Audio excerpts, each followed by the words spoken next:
Hello everyone, कैसे हैं आप सभी। आई होप आप सभी अच्छे होंगे एंड आप सभी लोगों की प्रिपरेशन काफ़ी अच्छी चल रही होगी। तो ये हमारी सीरीज़ है चैप्टर वाइज सीरीज़, जिसके अंदर हम सभी क्वेश्चन प्रीवियस ईयर के सोल्व कर रहे हैं और जो क्वेश्चन है वो आपके चैप्टर वाइज होने वाले हैं। तो आज का जो हमारा टॉपिक है वो है ऑर्गेनाइजिंग एंड स्टाफिंग। प्लानिंग हमने कर लिया है, यदि आपने वो वीडियो नहीं देखे तो सबसे पहले इस वीडियो को चेकआउट करें एंड ये आपके लिए हेल्पफुल रहने वाले हैं। चाहे आप DSSB की प्रिपरेशन कर रहे हो, NVS की प्रिपरेशन कर रहे हो, KVS की प्रिपरेशन कर रहे हो, या फिर आपका जो STAT का एग्ज़ाम होने वाला है उसकी प्रिपरेशन कर रहे हो, या फिर आप रेलवे की प्रिपरेशन कर रहे हो, यानी कि जहाँ पर आपका PGT कॉमर्स के रिगार्डिंग आप प्रिपरेशन कर रहे हो, वहाँ पर ये सीरीज़ हमारी आपको हेल्प करने वाली है। ठीक है। एक बच्चे का कमेंट आ रहा था कि मैम आप बहुत ज़्यादा इजी क्वेश्चन कराते हो, कुछ टफ क्वेश्चन भी कराओ। तो देखिए बेटा, मैं जितने भी क्वेश्चन कराती हूँ आपके सारे प्रीवियस ईयर के क्वेश्चंस हैं एंड वो क्वेश्चन आपको इजी इसलिए लग रहे हैं क्योंकि अभी तक हमने जितने भी चैप्टर किए हैं वो हमने इजी चैप्टर ही सोल्व किए हैं। जैसे प्लानिंग हो गया, प्लानिंग को आप सभी कर सकते हो, कोऑर्डिनेशन हो गया, मैनेजमेंट हो गया, प्रिंसिपल ऑफ मैनेजमेंट, ये बहुत ईजी चैप्टर्स है। लेकिन जब आपका अब जो नेक्स्ट चैप्टर होगा, जब भी हम फाइनेंशियल मार्केट्स के बारे में पढ़ेंगे, जब भी हम फाइनेंशियल की जहाँ पर लेवरेज वगैरह के क्वेश्चन आएंगे, तब आपको पता चलेगा कि क्वेश्चन टफ भी होते हैं। ठीक है। तो ये मत सोचना कि मैं अपनी तरफ से आपको क्वेश्चन कराती हूँ, नहीं, जितने भी आपके प्रीवियस ईयर के क्वेश्चन हैं जो आपके एग्जाम में पूछे जाते हैं वही क्वेश्चन मैं आपको कराती हूँ। ठीक है। तो आज का जो हमारा टॉपिक है वो है बेटा ऑर्गेनाइजिंग एंड स्टाफिंग टॉपिक है। तो सबसे पहले देखिए ऑर्गेनाइजिंग में आपको पढ़ना क्या क्या है। सबसे पहले आपको ऑर्गेनाइजिंग का जो कॉन्सेप्ट है वो आपको क्लियर होना चाहिए, साथ के साथ स्टाफिंग का भी आपको कॉन्सेप्ट क्लियर होना चाहिए। ठीक है। उसके बाद प्रोसेस आप दोनों आपको करनी है, दोनों की प्रोसेस आपको करनी है। ठीक है। तो ऑर्गेनाइजिंग की प्रोसेस में क्या आता है, identification and division of work. सबसे पहले आपने वर्क को आइडेंटिफाई करना है एंड वर्क को डिवीज़न करना है वर्क का। उसके बाद आता है डिपार्टमेंटलाइजेशन, यानी कि सिमिलर नेचर का जो वर्क है उनको कंबाइन कर देना है, यानी कि सिमिलर नेचर के जितने भी वर्क्स हैं उनको एक साइड करते जाना है और उनको कंबाइन करना है। फिर आपको करना है असाइनमेंट ऑफ ड्यूटीज़। फिर आपको क्या करना है, मान लीजिए आपने पहले अपने वर्क को डिवाइड कर दिया, डिपार्टमेंटलाइजेशन कर दिया, उसके बाद आपको ड्यूटीज़ को असाइन करना है on the basis of skill. जिस भी पर्सन की जो स्किल है उसी स्किल के अकॉर्डिंग उसको वही वर्क देना है। फिर उसके बाद आपको करना है एस्टैब्लिशिंग रिपोर्टिंग रिलेशनशिप्स, यानी कि सुपीरियर एंड सबॉर्डिनेट के बीच में आपको क्लियर बता देना है कि किसके पास अथॉरिटी है। ठीक है। यानी कि आपकी जो लाइन चेन है उसको आपको क्लियरली डिफाइन कर देना है। ठीक है। तो ये थी हमारी ऑर्गेनाइजिंग की हमारी प्रोसेस हो जाती है। फिर उसके बाद आपको पढ़ना है स्ट्रक्चर, आपको इसमें पढ़ने पड़ेंगे। ऑर्गेनाइजेशन के जो डिपार्टमेंट हम करते हैं उसमें कौन कौन से आपके स्ट्रक्चर बनते हैं, जैसे कि फंक्शनल स्ट्रक्चर हो जाता है एक हमारा, फिर सेकंड आ जाता है डिविजनल स्ट्रक्चर, और इसी में हम स्पैन ऑफ मैनेजमेंट की भी बात करते हैं। फॉर्मल एंड इनफॉर्मल ऑर्गेनाइजेशन, ये भी हम इसमें पढ़ते हैं। Delegation, decentralization and centralization. Delegation में आप पढ़ोगे अथॉरिटी, रिस्पॉन्सिबिलिटी एंड अकाउंटेबिलिटी। तो ये सारी चीज़ें आपको कवर करनी है किसके अंदर, ऑर्गेनाइजेशन के अंदर। उसके बाद कर लेते हैं हम स्टाफिंग की बात। तो स्टाफिंग में क्या करना है, आपको HRM के बारे में आप पढ़ेंगे। ठीक है। Staffing as a part of HRM, उसको आपको कवर करना है एंड साथ के साथ आपको करना है आपकी स्टाफिंग की प्रोसेस। तो इसके अंदर सबसे फर्स्ट प्रोसेस आपकी क्या आती है, एस्टिमेटिंग मैन पावर रिक्रूटमेंट। जब आप स्टाफिंग की प्रोसेस की बात करें तो सबसे पहले आपको एस्टिमेट करना होगा कि कहाँ कहाँ पर आपको मैन पावर की रिक्वायरमेंट है। उसके बाद आप रिक्रूटमेंट देंगे। रिक्रूटमेंट हमारा जो होता है वो पॉजिटिव स्टेप होता है, फिर आप सिलेक्शन करेंगे, सिलेक्शन आपका नेगेटिव होता है। उसके बाद आता है आपका प्लेसमेंट एंड ओरिएंटेशन, फिर आती है ट्रेनिंग एंड डेवलपमेंट। ये हम कर रहे हैं बेटा स्टाफिंग की प्रोसेस। ठीक है। एंड उसके बाद आता है आपका performance appraisal, promotion and career planning, उसके बाद कंपनसेशन आपका आ जाता है। ठीक है। उसके बाद आपको एलिमेंट्स पढ़ने हैं स्टाफिंग के, कौन कौन से एलिमेंट होते हैं, जैसे कि रिक्रूटमेंट हो गया, इसको आपको पढ़ना है, रिक्रूटमेंट की क्या क्या प्रोसेस है। सिलेक्शन को आपको पढ़ना है, सिलेक्शन कैसे कैसे होता है, कौन कौन से टेस्ट आपके होते हैं। ठीक है। जैसे कि सिलेक्शन में हमारे प्रोसेस हो जाती है preliminary screening, selection test, employment test, interview. ये देखिए मैं इसलिए बता रही हूँ आपको ये सारी चीज़ें क्योंकि एक बच्चे का कमेंट आया था कि मैम हमारा जो STAT का एग्ज़ाम है उसका आप सिलेबस के अकॉर्डिंग कवर करवा दीजिए। तो देखिए अब मैं एक एक चीज़ आपको पढ़ाने चलूँगी तो इतना टाइम हमारे पास है नहीं, तो मैं क्या कर रही हूँ आपको टॉपिक बता दे रही हूँ कि इस चैप्टर में आपको क्या क्या टॉपिक को कवर करना है और जहाँ से आपके क्वेश्चन पूछे जाते हैं। ठीक है। मेथड्स ऑफ ट्रेनिंग आपको जरूर पढ़ना है, on the job training end of the job training, यहाँ से आपका क्वेश्चन हमेशा बनता है। ठीक है। तो ये आपको पढ़ने की ज़रूरत है ऑर्गेनाइजिंग एंड स्टाफिंग में। तो चलिए अब स्टार्ट करते हैं हमारे क्वेश्चंस। फर्स्ट क्वेश्चन आप लोगों के सामने है, at what level of an organization does a corporate manager operate. आज मैंने क्या किया है, कलर को चेंज कर दिया है। आप बताना मुझे कमेंट सेक्शन में ये कलर्स आपको अच्छे लग रहे हैं जो प्रीवियस क्लास में हम जो यूज़ कर रहे थे रेड कलर क्वेश्चन के लिए एंड ब्लू कलर ऑप्शन के लिए, वो अच्छे लग रहे थे, या ये वाला कॉन्सेप्ट आपको अच्छा लग रहा है। ठीक है, तो चलिए क्वेश्चन देखते हैं क्या लिखा है। At what level of an organization does a corporate manager operate.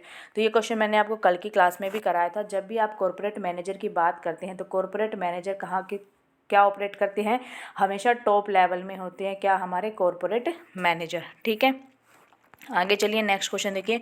Which of the following statement is correct. आपको 4 स्टेटमेंट दे रखे और ये बताना है इनमें से कौन सी स्टेटमेंट करेक्ट है। तो ये आपका है डेलीगेशन से रिलेटेड। तो इसमें देखिए क्या रखे, authority can not be delegated, authority का आप डेलीगेट नहीं कर सकते। Responsibility can not be delegated, आप रिस्पॉन्सिबिलिटी को डेलीगेट नहीं कर सकते। Authority and responsibility can not go together, authority and responsibility दोनों एक साथ नहीं जा सकती हैं, नन ऑफ दी अबव। तो आपको स्टेटमेंट पूछी है करेक्ट। तो देखिए अब एक हम एग्जाम्पल के थ्रू समझते हैं। एक बॉस होता है, मान लीजिए ए। ठीक है, ए क्या है, बॉस है। उसने क्या किया, अपने सबॉर्डिनेट बी को एक काम दिया है कि आपको ये काम 5 दिन में पूरा करके देना है। ठीक है, और 5 दिन के बाद मैं आपसे आके पूछूंगा कि आपने ये काम किया है नहीं किया। अब बी सोचता है कि भाई अकेले तो मैं 5 दिन में ये काम नहीं कर पाऊंगा, एक काम करता हूँ, अपना जो ये काम है उसको डिवाइड कर देता हूँ, अपने सबॉर्डिनेट सी को भी इसमें से कुछ काम दे देता हूँ। ठीक है, तो अब बी क्या करता है, वो खुद भी काम करता है और अपने सी सबॉर्डिनेट की भी हेल्प लेता है। ठीक है, और वो क्या करता है, सी जितना भी काम करेगा उसके लिए इसको अथॉरिटी दे देता है कि अगर तेरे को कोई भी किसी भी सामान की ज़रूरत है, किसी भी चीज़ की ज़रूरत है, तो आप क्या कर सकते हो, वो ले सकते हो, ये आपको अथॉरिटी है। ठीक है, अब देखिए इसने क्या किया है, जो आपकी अथॉरिटी है, इसने पहले ए ने अथॉरिटी दी थी बी को, बी ने क्या कर दी, सी को भी अथॉरिटी दे दी। तो authority can not be delegated, तो ये तो आपकी एक इनकरेक्ट हो जाएगी क्योंकि अथॉरिटी को आप क्या कर सकते हैं, डेलीगेट कर सकते हैं। अब सेकंड ऑप्शन में देखा responsibility can not be delegated, की रिस्पॉन्सिबिलिटी को आप डेलीगेट नहीं कर सकते हैं। तो देखिए अब ए जब 5 दिन के बाद आएगा, क्या वो सी के पास जाएगा कि भाई ये काम मैंने दिया था, ये काम हुआ है नहीं हुआ है, नहीं हुआ, ये डायरेक्ट किसके पास जाएगा, बी के पास जाएगा। अब मान लीजिए बी ने काम कंप्लीट नहीं किया 5 दिन में, तो क्या बी एक्सक्यूज़ देगा कि सर सी ने ये काम नहीं किया था इसलिए हमारा ये काम नहीं हो पाएगा, नहीं बोल सकता, क्योंकि ये खुद रिस्पॉन्सिबल है। इसी को क्या दी थी, ए ने अथॉरिटी दी थी, इसलिए जो रिस्पॉन्सिबिलिटी है आप उसको डेलीगेट नहीं कर सकते। तो राइट आंसर क्या हो जाएगा, option number B is the right answer. एक बार दोबारा से देख लीजिए क्या हो जाएगा, responsibility can not be delegated, responsibility को आप कभी भी डेलीगेट नहीं कर सकते हैं। Authority and responsibility can not go together, ये गलत बात है। जब ए अथॉरिटी देगा तो रिस्पॉन्सिबिलिटी उसको तभी आएगी जब वो उसको अथॉरिटी देगा किसी भी काम को करने के लिए। ठीक है, आगे चलिए नेक्स्ट क्वेश्चन देखिए। Mister x is marketing manager of TCS, he is. अब मिस्टर एक्स क्या है बेटा, वो मार्केटिंग मैनेजर हैं। तो वो क्या है, ये फर्स्ट लेवल मैनेजर है, मिडल लेवल मैनेजर है, या फिर आपका टॉप लेवल मैनेजर है, नन ऑफ दी अबव। अब तो देखिए आपको एक चार्ट होता है ऑर्गेनाइजेशन का, ठीक है, जिसमें यहाँ पर टॉप लेवल मैनेजर्स आते हैं, फिर हमारे मिडल लेवल मैनेजर्स आते हैं, लास्ट में हमारे क्या होते हैं, थर्ड लेवल या सबॉर्डिनेट आप उसको बोल सकते हैं। तो देखिए टॉप में हमारे क्या आते हैं, जितने भी CEO है, ये सारे जो मेन होते हैं वो हमारे टॉप लेवल में आ जाते हैं। अब ये है मार्केटिंग मैनेजमेंट, यानी कि डिपार्टमेंटल जितने भी मैनेजर होते हैं वो हमारे किस में आते हैं, मिडल में आते हैं। तो आंसर हो जाएगा हमारा middle level manager is the right answer. Next question देखिए, नेक्स्ट क्वेश्चन है the division of labour by grouping people and material resources into regional groups deals with. जो हम क्या करते हैं, आपने division of the labour by grouping people and material resources into regional groups deals with, तो ये क्या कहलाता है, आपका स्पेशलाइजेशन कहलाता है, कोऑर्डिनेशन कहलाता है, डिविजनलाइजेशन कहता है, या गोल सेटिंग कहलाता है। तो देखिए स्पेशलाइजेशन तो क्या हो गया, किसी भी स्पेशल जो आपके पास नॉलेज है उसके अकॉर्डिंग आप करते हैं। कोऑर्डिनेशन आपको पता ही है, समन्वय की जब आपको किसी के बीच में तालमेल बैठाना होता है उसको कोऑर्डिनेशन बोलते हैं। तो डिविजनलाइजेशन ही क्या होता है हमारा, जिसमें आप क्या कहते हैं, division of labour by grouping people and material resources into regional groups deal with. तो राइट आंसर क्या हो जाएगा, divisionalisation is the right answer. Next question देखिए, which among the following is an essential step in organising process. अभी मैंने आपको organising की process बताई थी, उसमें से आपको ये बताना है कि इनमें से कौन सी आपकी जो हमारी एसेंशियल स्टेप है, यानी कि बहुत ज़्यादा इंपॉर्टेंट स्टेप है। तो देखिए एस्टेब्लिशमेंट ऑफ प्लानिंग प्रेमिसेस, जितने भी प्लानिंग प्रेमिसेस उसको एस्टेब्लिश करना, delegation of authority, internal coordination, या फिर जॉब इवेल्युएशन। तो देखिए ये पार्ट तो सारे ही हैं ऑर्गेनाइजेशन प्रोसेस के, लेकिन आपको अब क्या बताना है कि जो एसेंशियल स्टेप है, देखिए एस्टेब्लिशमेंट ऑफ प्लानिंग प्रीमिसेस ये इतना एसेंशियल नहीं है। हमारा आंसर क्या हो जाएगा इसका, delegation of authority. Delegation of जो अथॉरिटी है ये हमारा बहुत ही एसेंशियल स्टेप होता है। क्यों? जैसे कि मैंने आपको प्रीवियस एग्जाम्पल बताया, यदि ए क्या करता है, बी को अथॉरिटी देता है कि 5 दिन में आपको कुछ काम करना है। अब एक ये इसी बेस पर दे सकता है कि बी के पास ऐसी स्किल है कि जिससे कि ये काम कर पाएगा। अगर मान लीजिए ए ने ऐसा काम बी को दे दिया है कि बी के पास जिसकी स्किल ही नहीं है, तो क्या बी उस काम को कर पाएगा? कभी नहीं कर पाएगा। तो यहाँ पर जो ए का डिसीजन है वो क्या हो जाएगा, गलत हो जाएगा। इससे क्या होगा, बिजनेस ऑर्गेनाइजेशन को लॉस होगा। इसलिए सबसे जो इसेंशियल स्टेप होता है वही क्या होता है, डेलीगेशन ऑफ अथॉरिटी। ऐसे बंदे को काम मिलना जो वो काम कर सकता है। ठीक है, यदि आपने रॉन्ग पर्सन को चूज़ कर लिया तो वहाँ पर आपने जो भी चीज़ें सोची थी वो सारी गलत हो जाएगी। इसलिए सबसे इसेंशियल स्टेप क्या होता है आपका, delegation of authority is the very essential step in the organising process. ठीक है, आगे चलिए नेक्स्ट क्वेश्चन देखिए, which of the following is a major consideration for decentralisation. इनमें से क्या आपका मेजर कंसाइडरेशन है रिगार्डिंग डिसेंट्रलाइजेशन के? तो देखिए है आपके option, the nature of management function, affective utilization of the services of the most talented and competent managers in the organization, size of the organization, या फिर द ऑर्गेनाइजेशन एनवायरनमेंट। सोचेंगे आप सभी क्या इसका आंसर होने वाला है।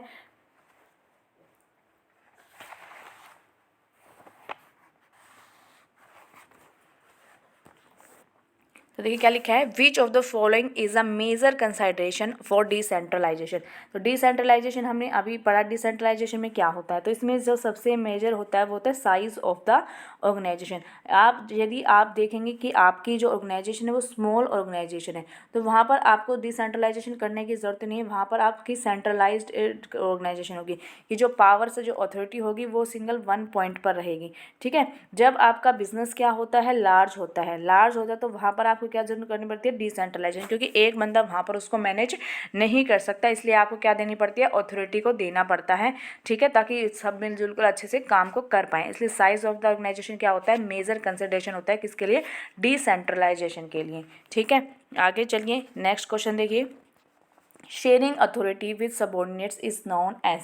तो इसको आप क्या बोलते हैं, decentralization, span of control, delegation of authority, या फिर option number D, departmentalisation.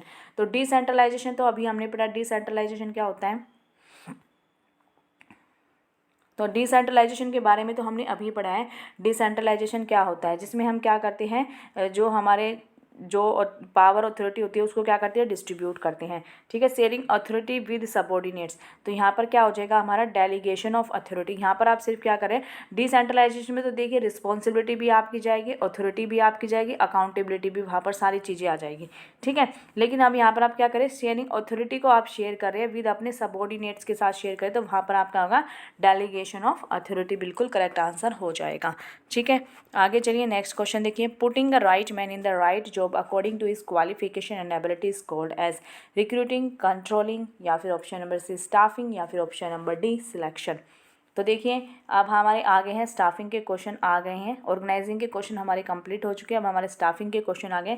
Putting a right man in the right job according to his qualification and ability is called, हमेशा याद रखना स्टाफिंग होता है। ठीक है, स्टाफिंग का चैप्टर का नाम सुनते ही आपको पता हो जाएगा ये क्या होता है, स्टाफिंग होता है। स्टाफिंग किसे कहते हैं, स्टाफिंग वही होता है जिसमें हम क्या करते हैं, एक राइट पर्सन को उसकी क्वालिफिकेशन के अकॉर्डिंग उसको जॉब असाइन करते हैं, तो वो हमारा क्या कहलाता है, स्टाफिंग कहलाता है। ठीक है, आगे चलिए नेक्स्ट क्वेश्चन देखिए, the process of reaching out to the maximum number of possible candidates having potential to perform a job and encouraging them to apply for the same job is called motivation, placement, recruitment, या फिर selection। ये आपका क्या कहलाता है। तो देखिए क्या लिखा है, the process of reaching out to the maximum number of possible, यहीं से आपका आंसर बन जाएगा। दो टर्म आपने देखी होगी, एक होती है रिक्रूटमेंट और एक होता है आप लोगों का सिलेक्शन। ये दोनों ही किसके अंदर आता है, आपका स्टाफिंग के अंदर आता है। ठीक है, जब हम स्टाफिंग चैप्टर पढ़ रहे थे स्टाफिंग के अंदर दोनों ही चीज़ आती है, एक होता है रिक्रूटमेंट और एक आता है सिलेक्शन। तो रिक्रूटमेंट में क्या करते हैं आप, ये करते हैं कि ज़्यादा से ज़्यादा नंबर ऑफ पॉसिबल कैंडिडेट्स को क्या करते हैं आप रीच करते हैं, कि ज़्यादा से ज़्यादा आप अपनी जो एडवर्टाइजमेंट है ज़्यादा से ज़्यादा लोगों तक पहुँचाएँ और ज़्यादा से लोग आपके लिए क्या करें, आपके पास एप्लीकेशन सेंड करें, तो वो हो जाता है हमारा रिक्रूटमेंट। तो इस क्वेश्चन का आंसर भी क्या हो जाएगा, रिक्रूटमेंट हमारा राइट आंसर हो जाएगा। सिलेक्शन में क्या करते हैं, जितने भी आपके पास एप्लीकेशन आती है उसमें से आपको जो भी लगता है कि भाई यही ये इनकी क्वालिफिकेशन के अकॉर्डिंग ये बंदे सूट करते हैं तो आप उनको सिलेक्ट कर देते हैं और बाकी को आप नेगलेक्ट कर देते हैं। तो एक क्वेश्चन यहाँ से भी आ जाता है। तो जो रिक्रूटमेंट होता है वो आपका पॉजिटिव प्रोसेस होता है और जो आपका सिलेक्शन होता है वो बेटा नेगेटिव प्रोसेस होता है। ठीक है, तो पॉजिटिव प्रोसेस है, नेगेटिव प्रोसेस से भी कई बार आपका क्वेश्चन पूछ लिया जाता है। ठीक है, एक बार कंप्लीट दोबारा क्वेश्चन को देख लीजिए। Out to the maximum number of possible candidates having potential to perform a job and encouraging them to apply for the same job is called. तो हमेशा याद रखना, जब भी आपकी ये कीवर्ड आपको मिल जाए maximum number of possible candidates, वहाँ पर आप क्या लगाएंगे, रिक्रूटमेंट लगाएंगे। ठीक है, कीवर्ड्स को आपको पकड़ना बहुत ज़रूरी है जब भी आप किसी भी एग्जाम की प्रिपरेशन कर रहे हो। खासकर DSSB में ऐसे ही क्वेश्चन आपके पूछे जाते हैं कि जहाँ पर क्या कहते हैं, क्वेश्चन में आपको कीवर्ड को पकड़ना पड़ेगा, उसी से आपका क्वेश्चन सोल्व होगा। ठीक है, आगे चलिए नेक्स्ट क्वेश्चन देखिए। Which of the following is not a source of internal recruitment. अब आपको बताना है कि इंटरनल रिक्रूटमेंट का सोर्स नहीं है, ये आपको बताना है। तो देखिए, जब भी आप किसी का ट्रांसफ़र करेंगे तो ट्रांसफ़र आपके ऑर्गेनाइजेशन में जो बंदा होगा आप उसी को ट्रांसफ़र करेंगे, इट मीन्स ये क्या हो जाएगा, इंटरनल रिक्रूटमेंट हो जाएगा। प्रमोशन भी आप अपने ऑर्गेनाइजेशन के अंदर जो बंदे वर्क कर रहे हैं उन्हीं को प्रमोट करेंगे, तो ये भी आपका इंटरनल रिक्रूटमेंट हो जाएगा। एम्प्लॉयमेंट एक्सचेंज, तो एम्प्लॉयमेंट एक्सचेंज क्या हो जाता है, आपका एक्सटर्नल हो जाता है। प्रेजेंट एम्प्लॉयज़ भी आपका इंटरनल में आ जाएगा। तो पूछा था हमसे not a source of internal recruitment, so right answer option number C is the right answer. Next question देखेंगे। Proficiency of an employee may be tested through. Proficiency of an employee, किसी भी employ की जो यदि आपको proficiency को check करना है तो आप कौन सा टेस्ट उसका लेंगे, पर्सनैलिटी टेस्ट लेंगे, मूवमेंट टेस्ट लेंगे, डेक्स्टरिटी टेस्ट लेंगे या फिर आप इंटरेस्ट टेस्ट लेंगे।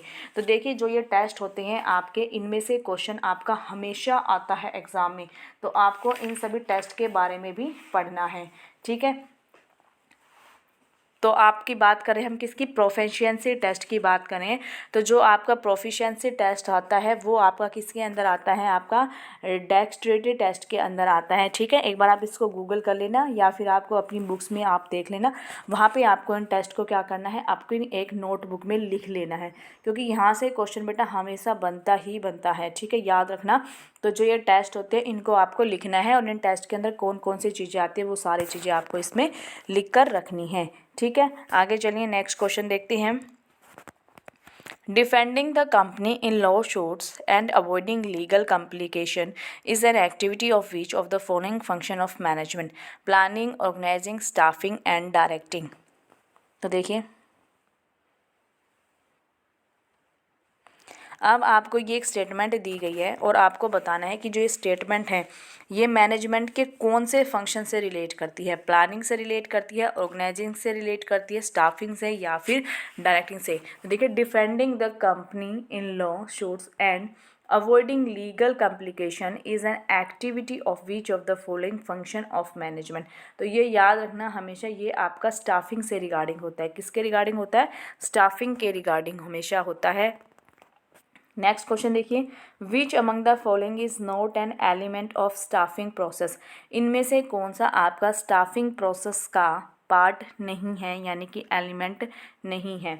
तो ह्यूमन रिसोर्सेज प्लानिंग, ये आपका HR भी आता है आपका स्टाफिंग प्रोसेस में। रिक्रूटमेंट एंड सिलेक्शन की भी बात आप इसमें करते हैं। ठीक है, जॉब इवेल्युएशन ऑफ एम्प्लॉयज़, इसकी भी बात की जाती है, लेकिन पेरोल मैनेजमेंट इसमें नहीं आता है। सो राइट आंसर क्या हो जाएगा, option number C is the right answer. Next question देखेंगे। Which one is not a source of recruitment. इनमें से आपका कौन सा रिक्रूटमेंट का सोर्स नहीं है। फॉर्मर एम्प्लॉयज़, जो आपके फॉर्मर एम्प्लॉयज़ है क्या आप उनमें से रिक्रूट कर सकते हैं, यस कर सकते हैं। इंटेलिजेंस टेंस हो जाएगा। ठीक है, एजुकेशनल इंस्टीट्यूशन आपका, तो देखिए इंटेलिजेंस, सॉरी एक मिनट, ये ऑप्शन थोड़ा ना ऊपर नीचे हो गए, CNB। ठीक है, तो आप देख सकते हो, उससे कोई फ़र्क नहीं पड़ता, वैसे हमें ऑप्शन ही देखने हैं। तो देखिए, जो विच one is not a source of recruitment, इनमें से कौन सा रिक्रूटमेंट का सोर्स नहीं है। तो फॉर्मर एम्प्लॉयज़, वहाँ से भी आप रिक्रूटमेंट कर सकते हैं। एजुकेशनल इंस्टीट्यूशन से भी आप रिक्रूटमेंट कर सकते हैं। एम्प्लॉयमेंट एक्सचेंज से भी आप रिक्रूटमेंट कर सकते हैं। लेकिन इंटेलिजेंस टेस्ट ये कोई रिक्रूटमेंट का सोर्स नहीं है। ठीक है, ये एक तरीका है जिससे कि आप किसी भी पर्सन की कोई भी स्किल को देखते हैं कि इसके अंदर ये स्पेशल स्किल है या नहीं है। तो ये एक टेस्ट है एक तरीके का। ठीक है, ये सोर्स नहीं है आपका, ये टेस्ट है। सो राइट आंसर क्या हो जाएगा, option number C is the right answer. Next question देखिए, which of the following is an indirect method of recruitment, इनमें से कौन सा आपका इनडायरेक्ट मेथड है रिक्रूटमेंट का, एडवर्टीजमेंट, कैंपस रिक्रूटमेंट, या फिर रेफर्ड एम्प्लॉय, या फिर एम्प्लॉयमेंट एक्सचेंज। तो क्या पूछा है, इनडायरेक्ट। तो देखिए कैंपस रिक्रूटमेंट में आपका डायरेक्ट होता है, रेफर्ड एम्प्लॉयज़ में भी आपका डायरेक्ट होता है, एम्प्लॉयमेंट एक्सचेंज में भी डायरेक्ट होता है, लेकिन जो एडवर्टाइजमेंट है इसमें हमेशा क्या होता है, इनडायरेक्ट आपका रिक्रूटमेंट होता है, क्योंकि आप उस पर्सन को जानते नहीं हो, क्योंकि आपने एडवर्टाइजमेंट दी है, बाहर से कोई भी पर्सन अप्लाई करेगा, ठीक है, इसलिए क्या हो जाता है आपका इनडायरेक्ट हो जाता है। तो आज के क्वेश्चन यहीं पर समाप्त होते हैं। आई होप आप लोगों को क्वेश्चन अच्छे लगे होंगे। कल की क्लास में हम करेंगे डायरेक्टिंग एंड कंट्रोलिंग, दोनों के क्वेश्चन कवर करने वाले हैं। सो मिलते हैं नेक्स्ट क्लास में। Bye bye and take care.